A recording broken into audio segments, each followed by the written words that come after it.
सबको नमस्कार। मैं Dharmatma Kumar Vishnoi economics study bank पर आप सबका हार्दिक अभिनंदन करता हूँ। आइए शुरू करते हैं आज की अपनी प्रोजेक्ट।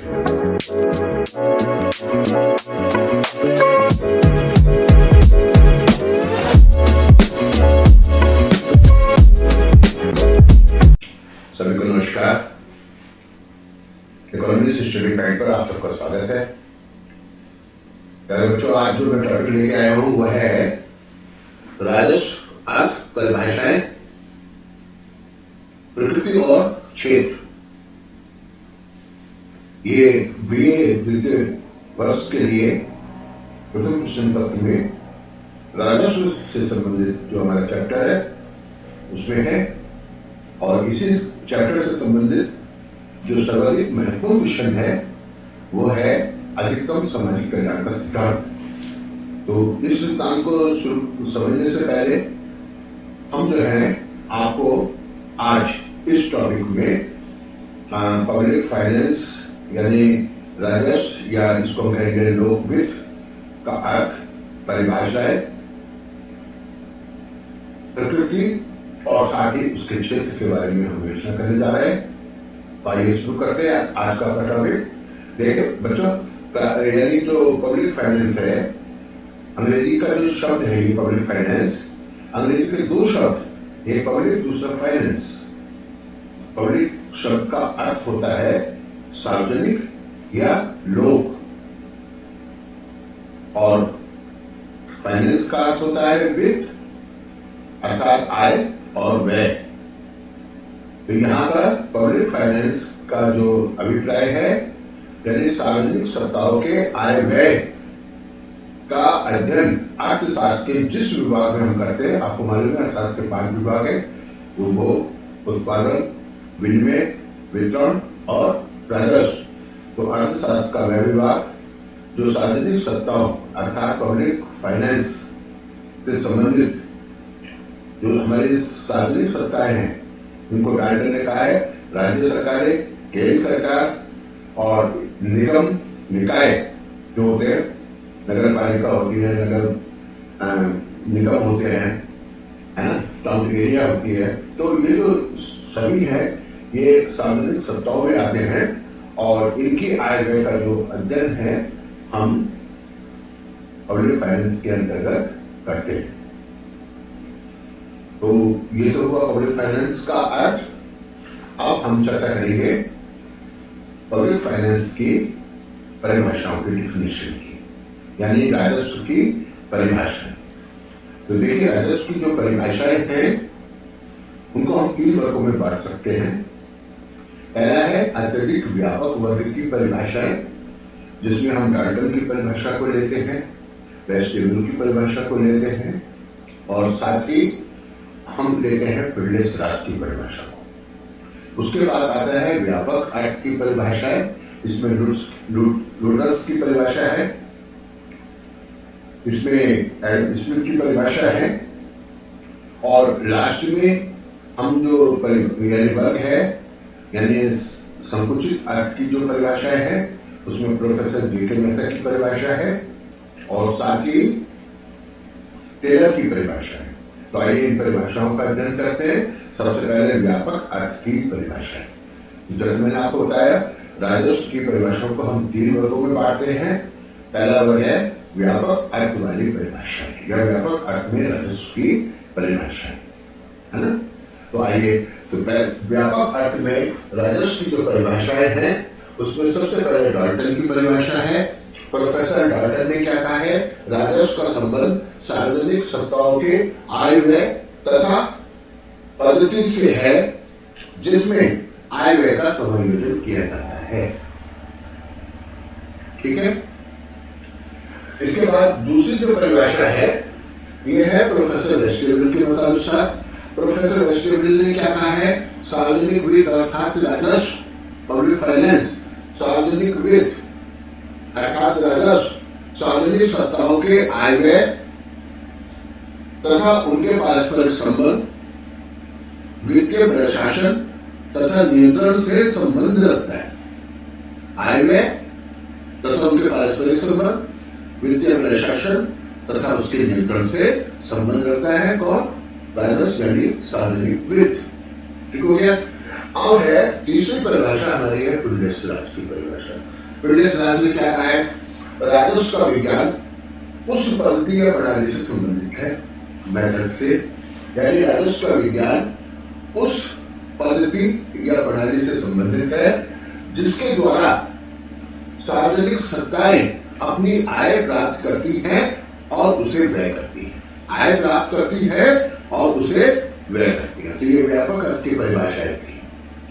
इन परिभाषाओं में जो कंपनियों की आय होती है उनको भी सम्मिलित किया गया। सार्वजनिक संस्थाएं तो आप समझ ही गए होंगे, यानी केंद्र सरकार, राज्य सरकार, निगम, ये तो है ही। इसके साथ साथ जो कंपनी है ना, निजी और सार्वजनिक कंपनी, तो उनकी आय व्यय को भी इसमें सम्मिलित किया जा रहा है। और इसी क्रम में ये इसको हम कह सकते हैं कि विस्तृत अर्थ की परिभाषा है, जबकि पब्लिक फाइनेंस में हम सार्वजनिक संस्थाओं की आय व्यय का ही अध्ययन करते हैं। चलिए अब हम व्यापक अर्थ के रिवाइड जो डिफिनेशन है उनको देखते हैं। तो सबसे पहले लुटियंस की जो परिभाषा है उसके अनुसार राजस्व उन साधनों की प्राप्ति, संरक्षण और व्यय से संबंधित है जो सरकारी कार्यों को चलाने के लिए आवश्यक है। राजस्व उन साधनों की प्राप्ति, संरक्षण तथा व्यय करने से संबंधित है जो सरकारी कार्यों को चलाने के लिए आवश्यक है। इसी प्रकार से देखिए प्लेहन के शब्दों में, प्लेहन में क्या कहा है? राजस्व वह विज्ञान है, राजस्व वह विज्ञान है जो राजनीतिज्ञों के उन भौतिक साधनों को पाने और प्रयोग से जो राज्य के कार्यों को उचित रूप से पूरा करने के लिए आवश्यक है। ठीक है। अब यहां पर देखिए एडम स्मिथ, आप तो जान लीजिए अर्थशास्त्र के जनक हैं, तो उन्होंने क्या कहा है? राजकीय आय तथा राजकीय व्यय की प्रकृति तथा सिद्धांतों की खोज को राजस्व कहा जाता है। बहुत प्यारी परिभाषा है उनकी, तो आप इन परिभाषा को याद कर लीजिए। एक परिभाषा और है प्रोफेसर श्रीमती हिक्स के मतानुसार राजस्व के अध्ययन में उन रीतियों प्रणालियों की व्याख्या की जाती है जिसके अनुसार शासन संस्थाएं जनसाधारण के हितार्थ धनराशि एकत्रित करके सामूहिक आवश्यकता की संतुष्टि हेतु उनका प्रयोग करती है। तो ये जो परिभाषा है श्रीमती हिक्स की परिभाषा है, आप इसको भी बहुत अच्छा करके याद कर लीजिए। तीन परिभाषा हमने आपको अत्यधिक व्यापक अर्थ वाली बताई है, साथ ही यहाँ पर तीन परिभाषाएं हमने लिखित रूप से आपको व्यापक अर्थ की बताई है, और चौथी परिभाषा प्रोफेसर श्रीमती हिक्स की जो परिभाषा उन्होंने बताई है कि राजस्व के अध्ययन में उन रीतियों और प्रणालियों की व्याख्या की जाती है जो जिसमें शासन संस्थाएं जनसाधारण के हितार्थ धनराशि एकत्रित करके सामूहिक संतुष्टि हेतु खर्च करती है। तो ये जो परिभाषा है, अगर इसको आप क्या कर लेते, यहाँ पे 7 परिभाषाएं आपको अभी तक प्राप्त हो जाती है। और चूंकि ये आपका बीए है, बीए स्टेमियर है, तो जितना आप ज्यादा से ज्यादा परिभाषा इसमें लिखेंगे उतने ज्यादा अंक आपको प्राप्त होंगे। तो साथियों, अभी जो हमने व्यापक अर्थ की जो परिभाषाएं बताई हैं, इन परिभाषाओं में जो कहने के पूर्व में जो परिभाषा बताई अत्यधिक व्यापक अर्थ की, तो उनकी तुलना में इन्होंने राजस्व का जो यानी क्षेत्र है उसको संकीर्ण किया है। साथ ही ये व्यापक अर्थ वाली जो परिभाषाएं हैं राजस्व की विषय वस्तु पर विकास डालने में असमर्थ हैं, और साथ ही इन्होंने क्या किया है कि राज्य के यानी कि राजस्व के अध्ययन को इन्होंने सार्वजनिक सत्ताओं के आय व्यय से सीमित कर दिया है। और आय व्यय में भी निश्चित नहीं है कि आय और व्यय में मौद्रिक और अमौद्रिक आय इसमें सम्मिलित होगी या नहीं होगी, तो यानी राजस्व का जो अध्ययन है उसको अनिश्चित भी बना दिया इन्होंने। तो यहाँ पर इन परिभाषाओं की ये आलोचना रही है। आइए अब हम संकीर्ण अर्थ की परिभाषाओं पर विचार करते हैं। तथा साख संबंधी शब्दों का अध्ययन है। राजस्व राज्यों के मौद्रिक तथा साख संबंधी कई साधनों का अध्ययन है। इसी क्रम में एक और परिभाषा यहाँ है प्रोफेसर टेलर के शब्दों में। टेलर ने क्या कहा है, एक संगठित समूह के रूप में सरकार की संस्था के अंतर्गत, संगठित समूह के रूप में सरकार की संस्था के अंतर्गत राजस्व जनता के वित्त से संबंधित होता है, जनता के वित्त से संबंधित होता है। सरकार के वित्त में सरकारी कोषों को जुटाना तथा व्यय करना सम्मिलित होता है। यानी सरकारी कोषों को जुटाएं, एकत्रित करें और उन्हें जो है खर्च करें। तो ये जो परिभाषा है, टेलर की परिभाषा है, ये संकीर्ण अर्थ की परिभाषा है। अब ये संकीर्ण अर्थ की जो परिभाषा है, इसमें जो है कहिए कि राज्य की यानी राजस्व को जो है सार्वजनिक सत्ताओं के केवल मौद्रिक आय और मौद्रिक व्यय तक ही सीमित कर दिया गया। ठीक है। अब इससे क्या हुआ कि राजस्व का क्षेत्र जो है अत्यधिक संकीर्ण हो गया है। ठीक है। तो यहां अगर हम चाहें तो जो परिभाषा अभी तक हमने आपको बताई है, उन परिभाषाओं के आधार पर एक सरल और संक्षिप्त तथा स्पष्ट परिभाषा हम इन शब्दों में आपको बता सकते हैं कि राजस्व वह विज्ञान है जो सार्वजनिक आय, व्यय, ऋण तथा वित्तीय शासन के मूल सिद्धांतों का और राज्य की तत्व संबंधी क्रियाओं का समाज और अर्थव्यवस्था पर होने वाली प्रतिक्रिया का अध्ययन करता है। अब आप ये देखिए, सरकार जो भी क्रियाकलाप करती है जो कि राजस्व से संबंधित है, चाहे वो करों को एकत्रित करना हो, नए कर लगाना हो, ठीक है, या सार्वजनिक व्यय करना हो, या सार्वजनिक ऋण प्राप्त करना हो, ठीक है, तो उससे क्या होता है, सार्वजनिक आय हो, सार्वजनिक ऋण है, सार्वजनिक व्यय है, तो उसका जो प्रभाव है वो निश्चित समाज पर पड़ता है, अर्थव्यवस्था पर पड़ता है, और इन क्रियाओं का यानी कि इन प्रतिक्रियाओं का जो भी राजस्व की क्रियाएं हैं उनका जो कहिए प्रभाव समाज पर और अर्थव्यवस्था पर देखने को पड़ता है, तो उसका अध्ययन राजस्व के अंतर्गत हम करते हैं। तो यहाँ राजस्व की परिभाषाएं आपको स्पष्ट हो गई है। अब जो हमारा मूल विषय है कि प्रकृति और क्षेत्र, नेचर एंड स्कोप और पब्लिक फाइनेंस, तो इसको हम आगे आपको समझाएंगे। यहाँ अगर ये जो परिभाषाएं आपको हमने बताई है, इन परिभाषाओं को आप ढंग के साथ में याद कर लें तो आपको बहुत सारे क्वेश्चन सॉल्व हो जाएंगे। जैसे सबसे ज्यादा जो महत्वपूर्ण मुझको लगता है आपके लिए क्वेश्चन है, यानी कि पब्लिक फाइनेंस की मॉडर्न टाइम में क्या इंपॉर्टेंस है, क्या महत्व है, ये क्वेश्चन आपके एग्जाम्स के लिए बहुत महत्वपूर्ण है। चलिए आगे बढ़ते हैं, आगे हम इसी को समझाते हैं। तो साथियों, आपको भी हमने जो है अभी तक राजस्व की परिभाषाएं विस्तार पूर्वक समझा दी है। साथ ही हमने आपको ये बताया कि राजस्व की परिभाषा को हम 3 वर्गों में विभाजित करके जो है उसका अध्ययन करते हैं। सबसे पहला जो वर्ग है अत्यधिक व्यापक अर्थ वाली परिभाषाएं, फिर हमने बताया व्यापक अर्थ की परिभाषाएं, और उसके बाद लास्ट में संकीर्ण अर्थ वाली परिभाषाएं। और फिर इन सब परिभाषाओं को बताने के बाद हमने आपको बताया कि हम अपने शब्दों में किस प्रकार से विज्ञान यानी कि राजस्व की परिभाषा कर सकते हैं। चलिए अब राजस्व की प्रकृति पर विचार करते हैं।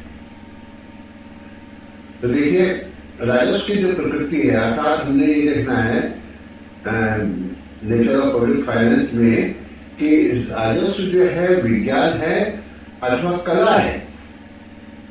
अब बात जहां तक विज्ञान की है, विज्ञान आप उसको 3 प्रकार में भी बांट सकते हैं, 2 प्रकार में भी बांट सकते हैं, क्योंकि जब हम पढ़ते थे तो हमारी किताब में 3 प्रकार से विज्ञान का वर्गीकरण किया गया था कि विज्ञान को 3 भागों में बांटते थे। एक वास्तविक विज्ञान जिसको हम कहते हैं रियल साइंस, दूसरा होता है आदर्श विज्ञान जिसको हम कहते हैं आइडियल साइंस, और तीसरा जो था वर्णनात्मक विज्ञान जिसको हम डिस्क्रिप्शन साइंस के नाम से जानते हैं। तो मतलब ये 3 प्रकार से बांटते थे, लेकिन आज की तारीख में हम 2 प्रकार आपको बता रहे हैं। मनुष्य के समस्त ज्ञान को हम 2 वर्गों में बांट सकते हैं, एक विज्ञान दूसरा कला, साइंस एंड आर्ट। और वास्तविक विज्ञान, विज्ञान को 2 वर्गों में बांटेंगे, वास्तविक विज्ञान, आदर्श विज्ञान। वास्तविक विज्ञान का संबंध क्या है, कैसा है, कहाँ है ना, इत्यादि प्रश्नों का उत्तर देता है वास्तविक विज्ञान। और आदर्श विज्ञान बताता है क्या होना चाहिए, वांछित लक्ष्यों को प्राप्त करने के लिए क्या करना चाहिए। तो ये जो आदर्श विज्ञान है ये क्या होना चाहिए, कैसे होना चाहिए, प्रश्न का उत्तर देता है। और कला, कला जो है वांछित उद्देश्यों को प्राप्त करने के लिए मार्ग सुझाती है। चलिए वास्तविक विज्ञान की सबसे पहले हम परिभाषा देख लेते हैं। विज्ञान को हम 2 अर्थों में परिभाषित कर सकते हैं, एक संकीर्ण अर्थ में विज्ञान की परिभाषा कर सकते हैं, विस्तृत अर्थ में विज्ञान की परिभाषा कर सकते हैं। ठीक है, संकीर्ण अर्थ में जब हम विज्ञान की परिभाषा करते हैं तो देखिए, एक होती है क्रिया,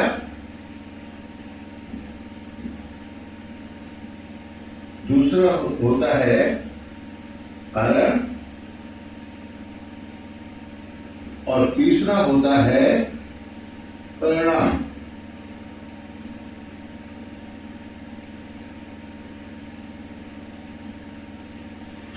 क्रिया, कारण, परिणाम। क्रिया और कारण के पारस्परिक संबंध के आधार पर परिणाम की व्याख्या करने वाला शास्त्र विज्ञान कहलाता है। जैसे गुरुत्वाकर्षण का नियम आप जानते हैं, किसी वस्तु को आकाश की ओर फेंको, क्या होता है, तुरंत जमीन पे गिर जाती है। क्यों, क्या कारण है, पृथ्वी के अंदर गुरुत्वाकर्षण शक्ति है। परिणाम क्या होता है, गिर जाती है। जैसे H2O, ना पानी का सूत्र है H2O, हाइड्रोजन का 2 अणु, ऑक्सीजन का 1 अणु, आपस में मिला के पानी बन जाएगा। तो कारण क्या है, ऑक्सीजन और हाइड्रोजन का एक समान अनुपात में जो है मिलन, और परिणाम पानी का बनना।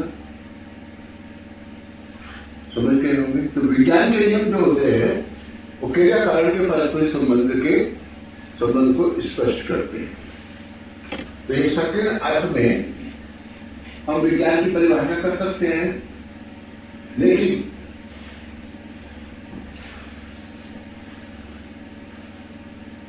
आदर्श विज्ञान क्या है, ठीक है।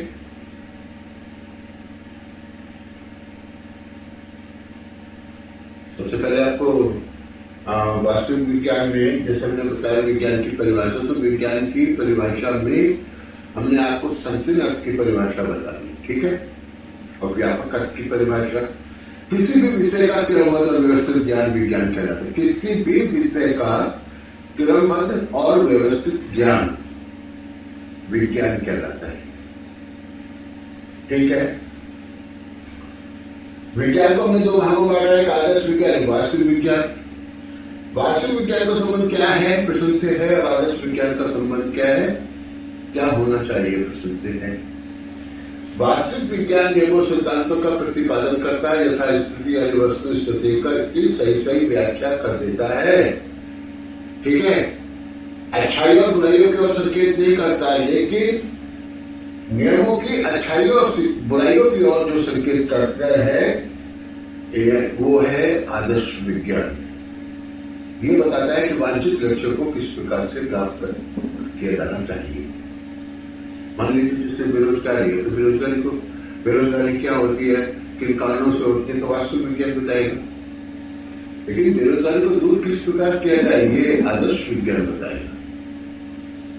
कला उस मार्ग को बताएगी जिस मार्ग के द्वारा बेरोजगारी को समाप्त किया जाएगा।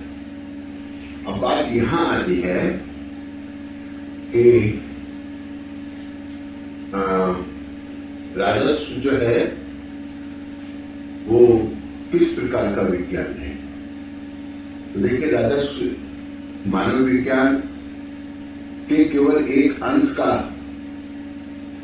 अध्ययन करता है, एक निश्चित भाग का अध्ययन करता है, उससे संबंधित नियमों और सिद्धांतों का निर्माण करता है। कुछ ऐसे नियम और सिद्धांत हैं जिनकी व्याख्या केवल इसी विभाग के अंतर्गत, राजस्व के अंतर्गत ही की जा सकती है, अन्यों में नहीं की जा सकती। ठीक है। और जैसे अर्थशास्त्र का है, वैज्ञानिक जो अर्थशास्त्री होते हैं, वैज्ञानिक की बातें जो उनका लक्ष्य होता है, उद्देश्य होता है, वो यथास्थिति वस्तु स्थिति की यानी सिद्धांतों और तथ्यों की विश्लेषणात्मक व्याख्या प्रस्तुत कर देना है। ठीक है। और यानी कि किस प्रकार से समाज की उन्नति के लिए उनका प्रयोग किया जाए, इसको भी उन्हें बताना है। तो दो तथ्य यानी उनको पालन करने होते हैं, उनका अनुसरण करना होता है उनको। अब जहां तक राजस्व की बात है, तो राजस्व जो है वो वास्तविक विज्ञान भी है और आदर्श विज्ञान भी है। ठीक है। और वास्तविक विज्ञान जैसे किसने कहा है, इसका जो पिटीशन है, उन्होंने कहा कि वास्तविक विज्ञान के रूप में एक ऐसा पुंज है जो वस्तु स्थिति का विवेचन करता है, और आदर्श विज्ञान एक ऐसा विज्ञान का पुंज है जो लक्ष्यों को प्राप्त करने का मार्ग बताता है। कृष्ण ने कहा है कि वास्तविक विज्ञान ज्ञान के क्रमबद्ध पुंज को हम कह सकते हैं। वास्तविक विज्ञान हम ज्ञान के क्रमबद्ध पुंज को कह सकते हैं, और आदर्श विज्ञान हम ज्ञान के उस पुंज को कहते हैं जो आदर्शों का निर्माण करता है या स्थापना करता है। और इस प्रकार वास्तविक विज्ञान और आदर्श विज्ञान में वस्तु स्थिति और आदर्श का ही अंतर होता है। ये बात आपकी समझ में आ जानी चाहिए। वास्तविक विज्ञान की बात करें तो वास्तविक विज्ञान तो उसकी कभी प्रयोगशाला होती है। वास्तविक विज्ञान ऐसे विषयों का प्रयोग करता है जो निर्जीव होते हैं। नियम बना दिए, सिद्धांत बना दिए, और सिद्धांतों का अच्छा क्या है, बुरा क्या है, इस पहलू पर कोई गौर नहीं करता है। जबकि आदर्श विज्ञान नियमों की अच्छाइयों और बुराइयों पर प्रकाश डालता है। वो क्या होना है, क्या होना चाहिए, इस बात को स्पष्ट करता है। बात समझ रहे हैं? राजस्व एक ऐसा विज्ञान है जो अर्थशास्त्र और राजनीतिक शास्त्र की सीमा पंक्ति पर खड़ा है। ये डॉल्टन का क्वेश्चन है। डॉल्टन का ये क्वेश्चन है तो महत्वपूर्ण, इसको कोई दोहराई नहीं, लेकिन अर्थशास्त्र से राजस्व को अलग करके देखना जरा थोड़ा सा अटपटा सा लगता है। और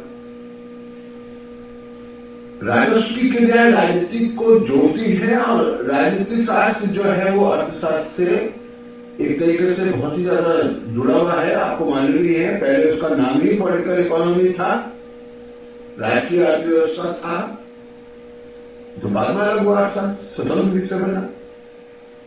तो राजस्व और हम कह सकते हैं कि अर्थशास्त्र और राजनीतिक शास्त्र की सीमा पंक्ति पर खड़ा है।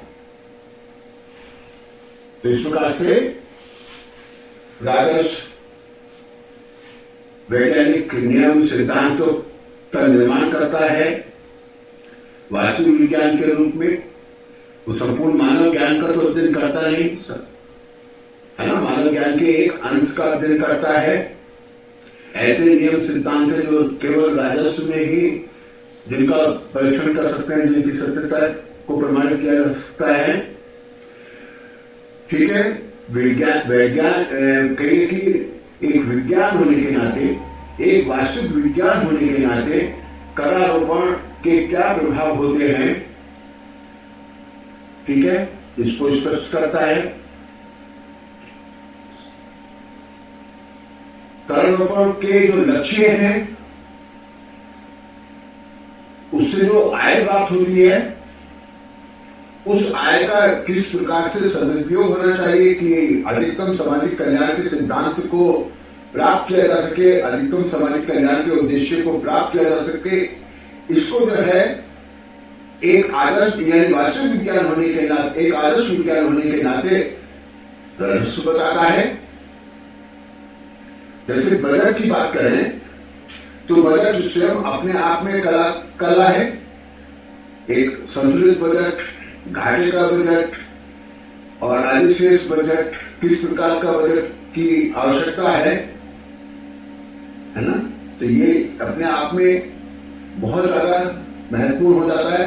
बजट का निर्माण विभिन्न कई कि जो सामाजिक योजनाएं चलाई जाती हैं, उन योजनाओं में जो धन का आवंटन होता है वो किस प्रकार से किया जाए ताकि अधिकतम सामाजिक कल्याण उत्पन्न हो सके। तो ये सारी बातें कला के क्षेत्र में राजस्व को ले जाती है और इस प्रकार से हम देखते हैं कि राजस्व जो है वो कला भी है और साथ साथ वो विज्ञान भी है। यानी कि राजस्व एक वैज्ञानिक की भांति खोज सिद्धांतों का निर्माण और खोज से संबंधित है और कला के रूप में वो निर्देशन भी देता है। तो ये बहुत ही महत्वपूर्ण कंडीशन है कासों का। तो इस प्रकार से स्पष्ट हो जाता है कि राजस्व विज्ञान भी है, कला भी है, ये दोनों। तो ये चर्चा आपको अच्छी लगी होगी। इसके बाद हम जो है राजस्व की विषय वस्तु की बात कर ले। तो राजस्व की विषय वस्तु में 4 बड़े विभाग हैं। ठीक है, पहला है सार्वजनिक आय। सार्वजनिक आय में यानी सार्वजनिक आय का मतलब है राजकीय संस्थाओं को प्राप्त होने वाली आय किन किन स्रोतों से प्राप्त होती है, उन सभी स्रोतों का अध्ययन सार्वजनिक आय के अंतर्गत करेंगे। सार्वजनिक आय किस प्रकार से एकत्रित होनी चाहिए, करारोपण के कौन कौन से सिद्धांत होते हैं, करारोपण कितने प्रकार के होते हैं, प्रत्यक्ष कर क्या है, परोक्ष कर क्या है, अनुपातिक कर क्या है, प्रतिगामी कर क्या है, दुनिया भर के कर जो है वो सार्वजनिक आय का प्रमुख स्रोत है। दान है, उपहार है, विदेशी अनुदान होते हैं, है ना, बहुत सारी कंपनियों से प्राप्त आय होती है। तो सरकार की जो आय के विविध स्रोत होते हैं, तो उन सबसे जो यानी आय प्राप्त होती है उसका अध्ययन करते हैं सार्वजनिक आय के रूप में। इसके अलावा सार्वजनिक ऋण, सरकार जो है जनता से ऋण प्राप्त करती है जिसको हम सार्वजनिक ऋण करते हैं, कहते हैं। तो सार्वजनिक ऋणों का शोधन किस प्रकार से होता है, सार्वजनिक ऋण किस प्रकार से, बॉन्ड आपने सुना होगा, बॉन्ड, विद्या विकास पत्र, किसान विकास पत्र, NSC नेशनल सेविंग सर्टिफिकेट वगैरह।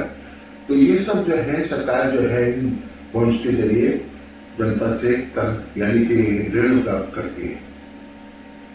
इसमें जैसे विद्या विकास पत्र है 5,000 की कीमत का है तो जनता खरीदती है 5,000 रुपए में, 5 साल के लिए खरीदे 5,000 रुपए सरकार को मिल गए। इसी प्रकार से NSC वगैरह है। और दुनिया भर के बहुत समय समय पर सरकार जनता से ऋण लेती है। तो सार्वजनिक ऋणों को सरकार को चुकाना भी होता है। सार्वजनिक ऋणों का शोधन बोलेंगे हम उसको। तो सार्वजनिक ऋण, उनकी प्रकृति कैसी होती है, सरकार किस किस से ऋण प्राप्त करती है, ये सारी बातें उसके अंदर आएंगी। फिर इसके अलावा सार्वजनिक व्यय, तो आजकल तो आप देखते हैं ना सरकार कितने प्रकार के खर्च करती है, सड़कों पर, पुलों पर, बिजली पर, पानी पर, शिक्षा पर, चिकित्सा पर, सुरक्षा पर, यानी कितने प्रकार के सार्वजनिक व्यय आज सरकार करती है। सार्वजनिक व्यय यानी जैसे वृद्धा अवस्था पेंशन देनी है, समाज के विभिन्न वर्गों को आर्थिक सहायता देनी है, जो हमारे व्यापारी वर्ग है उनको सहायता देनी है, तो ये सारे कार्य सार्वजनिक व्यय के अंतर्गत सम्मिलित होते हैं। सार्वजनिक उत्पादन, उसमें भी तो राजस्व के जो 4 बड़े विभाग है, ये राजस्व के विभाग हैं, जिसको हम राजस्व की विषय वस्तु कह सकते हैं। और इन सबके साथ में जुड़ा हुआ है आर्थिक कल्याण, सामाजिक कल्याण, ठीक है। तो कल्याणकारी अर्थशास्त्र विशेष है, तो कल्याण की योजनाएं वगैरह सरकार बनाती रहती है, तो राजस्व के अंतर्गत आती है ना। आपको मालूम ही है, कभी मंदी का दौर चलता है, कभी तेजी का दौर चलता है, व्यापार चक्र चलता है, सरकार को उसी तरीके से राजस्व यानी अपना सरकारी व्यय करना होता है, उसी प्रकार से आय प्राप्त करनी होती है। सरकार की आय और व्यय जो है अर्थव्यवस्था को संतुलित करने में महत्वपूर्ण भूमिका अदा करता है। तो ये बात आपकी समझ में आ गई होगी। राजस्व का महत्व धीरे धीरे बढ़ता चला जा रहा है। आप एक बात और नोट कीजिए, राजस्व एक आश्रित विज्ञान है, स्वतंत्र विज्ञान नहीं है। वो बहुत अधिक अंश में अर्थशास्त्र और पॉलिटिकल साइंस यानी राजनीतिक विज्ञान दोनों पर आधारित है और सीमा पंक्ति पर स्थित अर्थशास्त्र की और पॉलिटिकल साइंस की डाल्टन का प्रश्न। साथियों, अर्थशास्त्र की प्रकृति में समझाई आपको। अगर अच्छा लगा लाइक कमेंट कीजिएगा, ठीक है, सब्सक्राइब कीजिएगा चैनल को। अगले वीडियो में हम आपको राजस्व के महत्व पर चर्चा करेंगे। नमस्कार साथियों, विभिन्न राजस्व शास्त्रियों ने राजस्व की प्रकृति को लेकर अपने अपने विचार सिद्धांतों के माध्यम से व्यक्त किए हैं। इनमें सबसे पहला सिद्धांत प्रोफेसर सेलिगमैन के द्वारा थ्योरी ऑफ पब्लिक फाइनेंस अर्थात राजस्व का विशुद्ध सिद्धांत। इस सिद्धांत के अनुसार सार्वजनिक आय, सार्वजनिक ऋण, सार्वजनिक व्यय का जो अध्ययन है, वस्तुनिष्ठ अध्ययन यानी वैज्ञानिक अध्ययन राजस्व के द्वारा किया जाता है और अधिकतम सामाजिक कल्याण से उसका कोई लेना देना नहीं है। ये बात आपकी समझ में आ गई होगी। यानी राजस्व के विभिन्न विभागों से संबंधित क्रियाओं का वस्तुनिष्ठ विश्लेषण यानी इस सिद्धांत के द्वारा प्रस्तुत किया जाएगा और सामाजिक कल्याण से उसका कोई लेना देना नहीं है। दूसरा सिद्धांत जो कि बनाया है प्रोफेसर वैगनर और पिगू ने,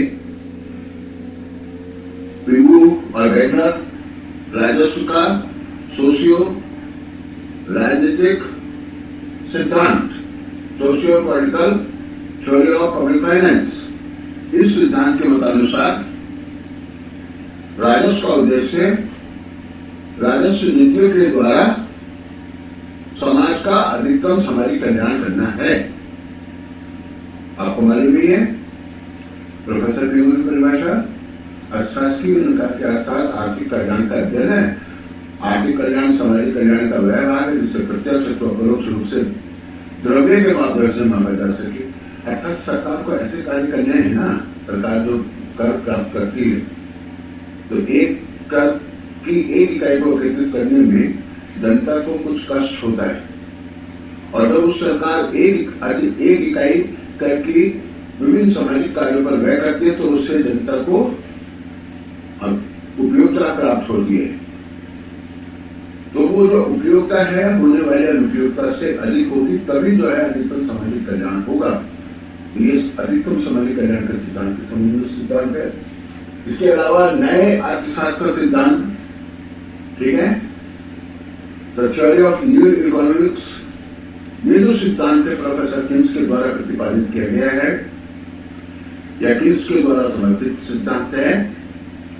प्रोफेसर किन्स ने क्या कहा है? प्रोफेसर किन्स ने कहा है कि उपभोग को एक निश्चित स्तर पर बनाए रखना राजस्व का कार्य है, क्योंकि उपभोग का जो स्तर है यदि उसमें कमी अथवा वृद्धि होती है तो क्या होगा? कमी होगी तो मंदी आएगी, और यदि उपभोग के स्तर बढ़ जाएगा तो उसमें तेजी आ जाएगी। उसको एक निश्चित स्तर पर बनाए रखना है ताकि अर्थव्यवस्था में होने वाले कीमतों के उतार चढ़ाव से, यानी कीमतों में जो उतार चढ़ाव होता है उससे अर्थव्यवस्था को बचाया जा सके, सुरक्षित रखा जा सके। ये नए सिद्धांत है, नए इकोनॉमिक्स का सिद्धांत है। इसके बाद कार्यात्मक वृत्त का सिद्धांत, ये सिद्धांत प्रोफेसर नेलर के द्वारा दिया गया है। इस सिद्धांत के अनुसार आय तथा रोजगार को बढ़ाना और आर्थिक स्थायित्व बनाए रखना ये राजस्व का कार्य है। और इसके अलावा कार्यशील वृत्त का सिद्धांत, तो इस सिद्धांत के जो प्रतिपादक है उनका मानना है राष्ट्रीय आय बचत तथा निवेश का परिणाम होती है। निर्धन लोग यानी लोगों की निर्धनता का जो कारण है राष्ट्रीय आय में कमी होना है, ठीक है। लोगों की निर्धनता का जो कारण है क्या है? राष्ट्रीय आय में कमी होना। तो राष्ट्रीय आय को बढ़ाने के लिए संसाधनों का कुशलता प्रयोग किया जाना चाहिए, ठीक है। और राष्ट्रीय उपायों के द्वारा उन्हें सर्वाधिक कुशलतम ढंग से उनका उपयोग होना चाहिए। तो राजस्व के संबंध में, राजस्व की प्रकृति के संबंध में विभिन्न अर्थशास्त्री द्वारा जो सिद्धांत बताए गए वह सिद्धांतों को हमने आपको यहाँ बताया, आपको समझ जरूर आएगा। अब हम आगे राजस्व में